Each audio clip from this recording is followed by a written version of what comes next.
Florida's Chief Financial Officer Jimmy Patronis is calling for a major overhaul in the way insurance is handled to prevent fraud in the wake of Hurricane Ian.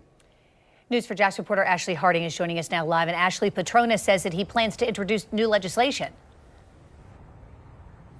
He does, Jennifer and Bruce. Yes, the CFO says this new legislation addresses everything from bad public adjusters to helping consumers understand exactly what they are signing. And this announcement comes as new insurance claims come in every single day. Ian's impact continues to be felt throughout the state of Florida. As of Wednesday, the Florida Office of Insurance Regulation revealed there have been 553,242 reported claims since Ian made landfall, with an estimated $6.45 billion in insurance losses. Of those claims, 386,426 were for residential property.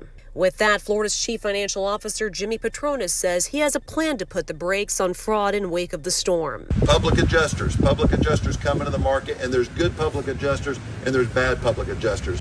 Patronis says he plans to introduce new legislation. The plan includes creating a schedule of how Florida residents' payments will be laid out. The CFO says this will weed out bad public adjusters because it will reduce the amounts they're entitled to immediately following a storm. For those out there that truly want to help people, you will have that opportunity to continue to help people in the state of Florida. But those that come in after a storm, after a named disaster, we are going to curb your ability to take advantage of people. The plan also calls for an all-out ban of assignment of benefits, known as AOBs.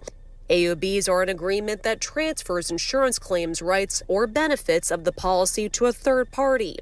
Patronis also calls for a statewide prosecutor whose sole responsibility is to handle property insurance fraud, plus a $3 million anti-fraud and public education campaign.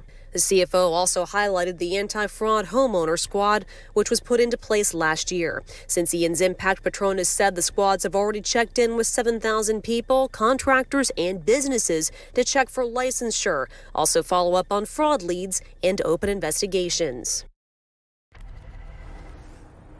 And Patronis says he will propose this during the new legislative session. Now, if you are the victim of fraud, of course, you're still advised to call the fraud hotline number at 1-800-378-0445. Reporting live this morning, Ashley Harding, Channel 4, the local station.